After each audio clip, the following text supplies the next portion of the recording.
welcome to Bad Music Taste and Other Ways to Ruin Your Life. My name is Dominic. And my name is Sam. Dominic has a record this week.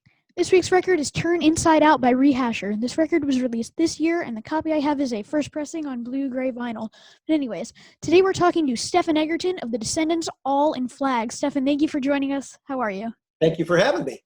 Absolutely. No problem. So, Ernie Ball Music Man recently announced the Stephen Egerton Artist Series guitar. What was the process of designing this guitar like, and why did you decide to remove the volume and tone knob? Well, so a long time ago, I don't know which bit, probably on an early All tour or something, Sweat was doing a kind of a number on the electronics in my guitars. So I decided to just omit them entirely. And then I kind of got used to it because what it allowed me the freedom to just strum without really thinking about whether I was going to smack my hand into a button or a knob or whatever. And I just got used to it. I don't really change any of my settings. I'm just playing. So unlike other guitar players who might need those knobs and switches and change things around, I don't. So I just got used to that. Well, then when I met the guys in Music Man, which was on the Warped Tour in '97 when Descendents were on that tour, the grandsons of Ernie Ball, who own Music Man now anyway, they were on the tour with a motorhome, and they had all these guitars hanging around and with little built-in amps, and people could just walk by and pick up a guitar and check them out and try out their guitars. It was a really smart thing. And I started playing the guitars. I was like, God, these are really nice guitars. And I'd had a couple of friends that had them and really liked them. So one day I asked if I could borrow one the day that and use it for our show. So I did that. And it happened to be that Sterling Ball, who is Ernie Ball's son, who was then the president of the company, watched the show and said, we like this guy. So we just kind of we hit it off. We got to be friends. And then, and so they made me a pair of guitars with no knobs. Just kind of my special request. No knobs. It was just a pickup wired straight to a jack, no nothing. And I used those guitars for almost 20 years through all tours, basically everything we did. So then a few years ago, I was just kind of perusing their website, and I saw that they were reissuing this guitar that the man who founded Music Man it was the original Music Man guitar that he had designed. And the guy who started Music Man was actually Leo Fender from Fender Guitars. That's who started Music Man. He sold the company very quickly. I don't know why he did that, but anyway, so this was a reimagining of the original Music Man guitar. And I saw it, I was like, I love the shape of that guitar, I love it. And so I asked them, hey, any chance you could make me one of these without a whammy bar or any knobs or that stuff? And they did.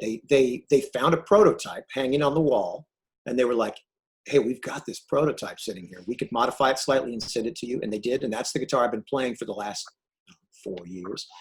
And they found another one of those guitars hanging on another prototype hanging on a wall, fixed it up the same way, same color and everything, sent it to me. So I had a pair, which I like to tour with 2 guitars in case I break it. Yeah. Sorry, I'm just going on and on about this. But, it's cool. And so we just started kind of talking about that, that guitar. I think they thought it was kind of funny that I like it with nothing on it, with no knobs. Yeah. And so yeah, they said, hey, are you into, work collaborating on this thing with us? And I was like, absolutely. I love it. And so it's cool because it legitimately is probably the best guitar I've ever played. It really is. When I pulled it out of the case, I was like, this is exactly what I want. So it's been fabulous. And I'll tell you guys, not too long ago, my wife, she saw a picture of somebody else with a different Music Man model, but it was shell pink, a very pretty pink color. And she's like, ooh, I like that color. So I asked them, hey, would you guys make me one of my guitars in pink? So in a few days, I'm gonna I think get this pink version of the Stephen guitar, which is cool. So, that's awesome. So anyway, that's great. So anyway, that's kind of the story of that. Yeah. So you play in many bands, but I'm curious as to how, when you're writing songs, you determine which band they're for. Do you write specifically for each band, or is it more of like the creativity just flows?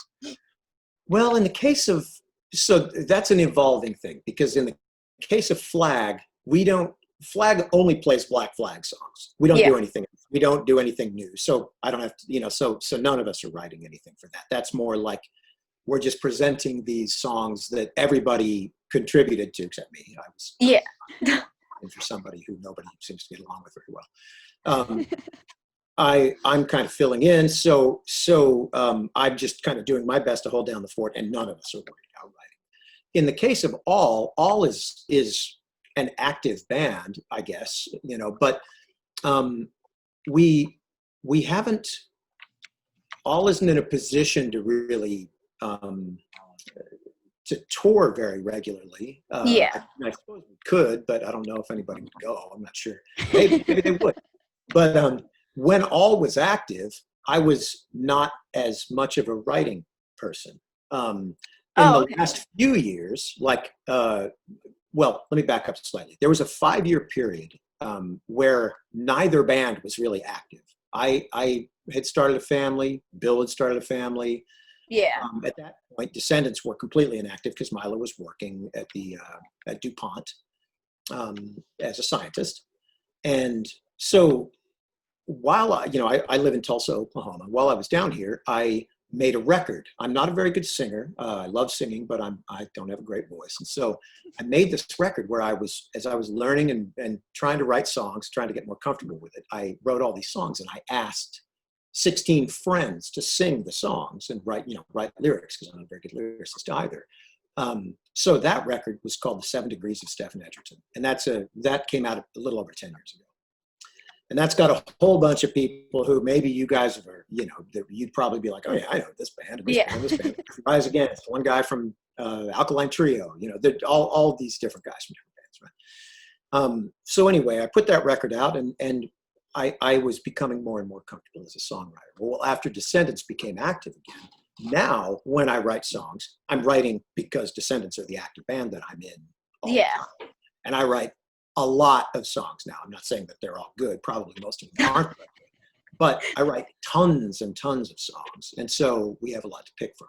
I'm still not much of a lyricist, though. I'm getting more comfortable with that. I never got comfortable with that as a young person, and so and then I kept joining bands where all the songwriters were really good, and mine were just like a joke in comparison. So, but I really enjoy it. So now I do a lot. Well, on the topic of songwriting, somewhat recently, your daughter, and Milo put out a song under the name "The Quarantines." Are there any plans to maybe make another song, or maybe even an EP? Well, I would certainly like to do that. Sophie and I recorded. We were most of the way through a cover of X. I don't know if you guys have listened to X, but X is a huge, we're big fans of that. Sophie grew up hearing X in my car, and of course, all of us in the Descendents are X fans. Well, we did an X cover, but we never kind of got around to finishing it. Life got busy, and then life got weird, as you well know. I mean, I think none of us were expecting to be here all these months later, but here we all are, right? So, But I have a question for you guys. What prompted you guys to start doing a podcast? Boredom. Well, boredom. Quarantine, right? Same thing. Yeah, I was just we were going to do a thing where we just talked to our friends, and we were almost going to, my thought was we would dress up as different characters each time. So we were going to dress up as Wayne and Garth from Wayne's World. And then we realized, hey, we could, seriously make this, a music thing. Yeah, and then we reached out to a couple of musicians. The first musician that we got was JR from Less Than Jake. Oh yeah. Yeah. It's great. And then we got some more people, and it's a ton of fun. Yeah. Yeah, definitely. That's cool. That's awesome. Good for you guys. That's cool. It was just we need something to do. What if we start a podcast? Yeah, but so are you guys what is school looking like for you guys? I think they just said virtual learning until end of January, I think. Yeah, right? The end of January. And then they're going to where you guys live, I know you're in the East Coast somewhere. So. Yeah, Baltimore. Yeah. Oh, Baltimore. Okay. Yeah. Cool. My mother used to live in Baltimore on Charles, not on Charles Street, but kind of off of Charles Street. Yeah, so it's funny. My mom used to live in I Yeah, love we live on like the outskirts of the city. Yeah, so like, Yeah. right in the county. Oh, okay. Yeah. That's awesome. Yeah, I lived in DC. I was living in DC when I joined Descendants, when I got the opportunity to do that. And I moved from DC to Los Angeles to join. Yeah. And so, when I lived in DC, I used to go to Baltimore once in a while. It's an awesome city. It's really fun. I think we've only played there once, though.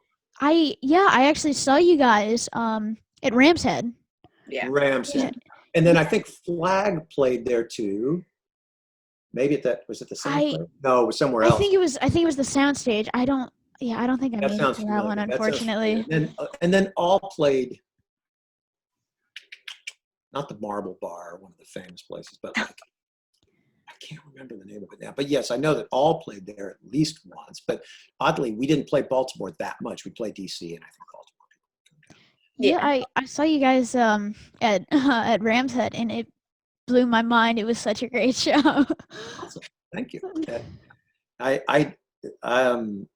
We're fortunate we get to do this still, that people still care. We have, we obviously still have a very good time doing it. We all still like each other for whatever reason. Bands seem to like, they kind of curmudgeonly as they get older, but we haven't really had much of that kind of thing go on. We all get along. That's probably, we've all, Carl and I met when I was 11 and he was 12 when we met. So we've been friends a real long time. Yeah. And Bill and Milo, I think they met right in the beginning of high school. So they've been for a really long time too. So it's kind of like between all of us, pairs of friends that have known each other a long time. And then also we get along with each other well. So between it all, we have a pretty solid thing. And it's I've been missing, seeing the guys and doing our normal thing very much, for sure. During this that we live in now. So you are very involved in the music industry as you mix records and play on them. So which of these tasks would you say occupies you more, knowing that sometimes playing music is more fun and entertaining? Well, it's where my world landed. When I moved to Tulsa, I started a recording studio here, a very small one, and I recorded largely local bands. But as time went on, I was mixing out, bands from outside of Tulsa more than I was using my studio. So eventually, I started working from home and mixing at home and kind of set up a room for that. And I've maintained that. But the last couple of years, Descendants have been so busy, I haven't really done tons of it. But guess what? Now I'm doing lots of it. So now I'm back to like tons of mixing and mastering. And what you see behind me here, my drum set, but this, I wish I could turn my computer around. You can see my desk here. But this is this is kind of my studio down here in the basement of our house. It's a really nice, this is a pretty nice room, and it's plenty big for me to do my thing in. And so I mix and master tons of records. Mixing is probably my favorite. I really like mixing. I mean, not like, I guess if there's any, in order of enjoyment, it's probably live shows because, it's awesome. Next down is probably making demos by myself down here, because and these are done very quickly, right? I write I write stuff. I'll write on the acoustic guitar and just kind of hum my way through it, and write things that I like, record quick versions of them, and then as they'll sort of evolve a little bit as I play them more and more. And eventually I'll add drums and make a complete version of it. I really like that. And usually I'm done in a matter of, one of those demos might take me 4 hours to do, let's say. That is super fun. Probably my second favorite thing to do. And then after that, mixing and mastering. Recording is very natural to me now. It's something I really like because I'm just immersed in it constantly. Have either of you guys ever messed with anything like that, or do you play instruments or anything? I've got a little studio in my basement, but it's like my dad used to. I just got a new drum set recently. Oh, nice. That's a lot of fun. But yeah, sometimes I'll go down there and just like you said, try to record like a demo or something, or just like mess around on the guitar and try to record it. That's awesome. That's I think most people that get into it, that's exactly how they start. You know, they just kind of getting their ideas down, and they get a bug for it. In the 70s, it wasn't uncommon in a nice stereo system to have a reel-to-reel player, and so the opportunity to record oneself was fairly doable. Where now it's of course really super doable, but there was a long period where tape machines were kind of not happening, and there wasn't a great way to record yourself at home unless you want to throw down some serious cash. Well, I grew up with a reel-to-reel player in our stereo system, and it had a little microphone that came with it, and so I loved just recording stuff, capturing stuff. As I learned to play guitar, I would record. So I've always been attracted to it for sure. And records, like, as much fun as the live show thing is really fun for me, and I suppose it, like you, I've been to concerts that had a profound effect on me, right, for years to come. But records to me are documents that live on, like the Beatles records that I went nuts on as a kid. I still listen to those all the time, and I'm still fascinated by them, and I still listen to them and find new information in them as I develop as a musician. I go, man, I don't think I ever noticed that this harmony was happening or something like that. I learned from time, and so records have recordings. I guess I should say recordings have a big attraction for me. That's for sure. Yeah, kind of. And we're making a new one, by the way. We're in the middle of making a new one. So we talked to Milo and Bill. I'm super excited to hear that. Yeah, that'll be fun. That'll be a good time. My computer blew up. It was a 10-year-old computer. It was an old computer, and I had it for about 5 years, and it was a really nice computer, and it worked great. And then all of a sudden, boom, nothing. So then I needed a pretty powerful computer. You got to have a good computer to record a full band, So it took a long time for my computer to get here, but now I just got it like 2 days ago. So it's funny. I just installed Zoom. Like, oh man, I better put Zoom on this thing. I don't even know what that is. So now I got a computer to record. So now I'm back in it. I was sort of absent from the recording part of it for a while. Sorry, dudes, no computer. Yeah. I've already done a lot of my parts though. So. Well, so you guys, how was it interviewing Bill and Milo? Is that? Oh, lots of fun. And you interviewed Dougie too, right? Yeah. And then he set all these up. So that's he's been helping. Super cool. Really cool. Yeah, he's funny. He's a high energy. He's kind of like a we've had you probably know Descendents have been through their share of people. I mean, of course, Carl and I have been the guitarist and bassist longest, but we're the third pair, so there was Bill Gray before us, and there was Frank and Tony before them. And all of us, I mean, Frank's passed now, but the rest of us are all still, we're all still pals. We're all still friends. I see that first Descendents record that you and Carl played on is one of the heaviest Descendents records. Would you say that metal played a role in your guitar work, and what were the bands that influenced you? Well, I have a weird thing with metal because there's a few metal bands who I really, really love, and I had a period of maybe a year and a half where I checked out a lot of metal. Carl and I went to high school with a guy named Chris who was a metalhead. I mean, he was flat out like that's what he was into. He was a metalhead. He was a good guitar player, and he was a really good dude. And the first metal band I ever was able to sort of wrap my mind around, because I went a weird path. I grew up on the Beatles, and then later I got into Frank Zappa, kind of like weird, he's a pretty funny musician, right? Well then, and I got into prog rock, or fusion music. I liked a lot of that. I really liked Mahavishnu Orchestra is one of my favorite bands. That's kind of 70s rock and jazz kind of mixed together. Jeff Beck, there was a lot of that kind of stuff that I really liked, but I sort of missed out on metal. Metal wasn't something I got into. Then I found punk, and I just went, completely headlong into that. And then through the punk band TSOL, who are old friends of mine, I first heard the band Motorhead. And Motorhead was the first metal band where I could go, yeah, okay, I totally get this. This is cool. I like this. And then from them, I discovered the band Iron Maiden, who I still really like. Yeah. And much later, I discovered a band called Voivod.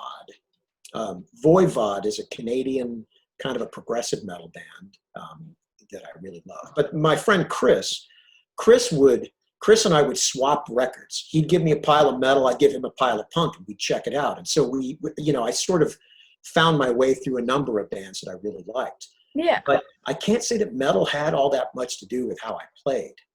It would kind of seem that way when listening to Descendents All, maybe. You might go, there's a lot of metal in here. And there certainly probably felt that way compared to I Don't Want to Grow Up and Mother Goes to College.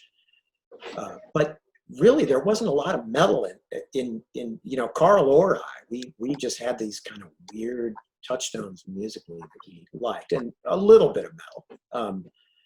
But yeah, kind of funny that's just how that worked out. But there's definitely some of the fusion-y kind of music that I was into. I think there was, there's some of that there. And what was funny is when I met Bill and talked to him for the first time, Carl had met him about a month earlier, and they'd started playing together, and they needed a guitar player. So I came out and met and played with them. And I found out that Bill and I shared a love of some of these kind of oddball bands like the Mahavishnu Orchestra. King Oh, wow. Bands like that. Yeah, he was into that stuff too, which was because and like me, he wasn't. There were a few metal bands he liked. He loves Black Sabbath, for instance, who I also love, but he wasn't a metal guy, and he didn't arrive at punk from metal. Not at all. If anything, Sabbath was probably the only metal band Bill liked as a kid, really very much. And so when we discovered that we liked all of these kind of, prog rock bands or fusion bands, whatever you want to call them, that stuff, we definitely were like, oh, we can all noodle around with some of this stuff. Not that we could play it, like not or whatever, but I mean, we can definitely, those influences were shared, and we definitely used them. So if you listen to a song like the song, it's called Uranus, planet Uranus, on Descendents All, Bill wrote that one. And it's a very ambitious kind of a thing that might, because of the guitar sounds and stuff, and maybe kind of, might come off a little bit metal, but all in all, or Iceman Cometh, same kind of thing, Iceman Cometh. So there was some stuff in there that, we were getting some weird influences, but not much of it's metal, oddly. Weird. So, as you said before, Flag is a band of ex-members from Black Flag, but how are you approached to join this band? Well, so the way that came together, let me say this. Number one for me is Beatles. Number two is Black Flag. I'm an absolute, Black Flag wasn't my first punk band by far. I'd been listening to punk for a long time before I heard them. But when I heard them, I was absolutely blown away by it, and I stayed a fan forever. I brought Black Flag to my city that I grew up in. I helped promote a show there and that kind of thing. So, so I was a huge fan, and of course, getting to play with Bill, I was also a huge Descendents fan. Carl and I both were. So, getting to play with Bill, that was a big deal. Well, the way it came together is there's a long-running concert promotion company in Los Angeles called Golden Voice. They've been doing shows for decades. Mm-hmm. And Golden Voice was having, I think it was a 30th year anniversary. And they approached Chuck Tukowski from Black Flag, about maybe trying to get Black Flag together. And he said, that's not going to happen. But Keith and him had been talking, and I think they had even jammed with a couple of people. And they said, but Bill and Stephen are going to be there. Maybe we could get up and play a few songs. So we got up and we played the Nervous Breakdown EP before Descendents went on as a surprise. And this place went, it was nuts, right? People were completely paid for it. So we we had such a good time doing it that we decided, immediately people were like, okay, shows, you guys want to do shows. So we thought, yeah, okay, we'll take a few shows. And we asked Des Cadena to join us too. And so we kind of built this pretty cool thing. I mean, it's different than Black Flag, but I mean, Black Flag had, like 30 members or something. So it's kind of, and really for my part, what I wanted to do was Greg Ginn was pretty much my favorite guitar player. I mean, him and a handful of other guys, but he's top tier guitar players for me. Yeah. So and oddly, Bill is the guy who probably knows the guitar parts best at this point, because when he was a little kid, he used to make Greg show him exactly how all the parts went. So I had a reference point with Bill, and I worked very hard to try to present the stuff as honestly as I could and as accurately as I could. Nobody can sound really exactly like some other guitar player. I certainly can't sound exactly like Greg Ginn, close. But I can hopefully bring the spirit of it. That's what I wanted to do, and I think as a band we have done that, because these are I mean, Chuck, all of these guys, they're very high energy, high power individuals musically. So it's a blast to get to do that. It's just a lot of fun for me because I get to, try the shoes of, All right, Stephen. Well, thank you so much for being here. It was an honor to be able to talk to you. Absolutely. Well, thanks very much for having me. This is really fun. You guys did a great job at this, and thank you. Yeah, keep doing it. Have fun, and I'm glad you got. I'm actually glad to hear they're keeping you guys home. They're not for a little while until a little further along and figuring out what's going on here. I have a daughter who was just about to leave to college, but she's going to be now staying home and doing the online thing for the first semester at least, and then we'll just see where the world turns, how it goes. My son will do the same, but yeah, I'm glad they're not sending you out into the Not yet. Yeah, and I know people. Not yet. Yeah. Hopefully they'll. I know it's not a perfect way to learn. I know my son misses school and misses seeing his pals and all that, and I get that. My daughter's bummed to not go, experience college and get to dive right in. But hey, we gotta get this. Right. So I know people who are like so upset that they can't go back, but I think it's really they just miss the social aspect of it, like because now they're gonna do like more Zoom calls, and it's gonna be like a requirement now, because before it was just like do what you want, you don't have to join the Zoom calls, but now it's like that's where you're now you got to be there. Attendance, and it's going to become more like real school. So it's like these are the classes in a way. I know at the end of last year it was like, I'll just kind of make it work as best I can. But now they have a couple months to plan. Before it was they had a week to plan. So yeah. Okay, here we go. Online school, never done that before. So, well, good luck to you guys. Have a good one, and thanks for having me. You too, absolutely. Thank you. You too. Bye. Have a good day. Bye-bye.